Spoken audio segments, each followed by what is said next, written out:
How to easily download Instagram Reels. So to start, the first thing that you need to do is to go to your Google Play Store or Apple Store. In here, you'll have to search for Instagram and then make sure your app is updated to its latest version.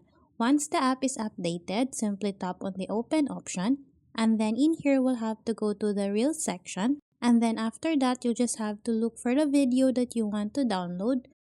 Once you have selected the video, simply tap on the share icon and then in here we'll have to scroll and look for the download option. After that, tap on the download option and then wait for the video to be downloaded. Once the video is downloaded, we'll just have to go back and then go to our gallery.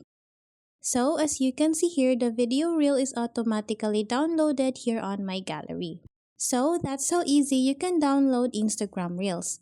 Thanks for watching, and if you find this video helpful, please don't forget to subscribe, hit the like button and then the notification bell so you won't miss any of our future videos. See you on the next one!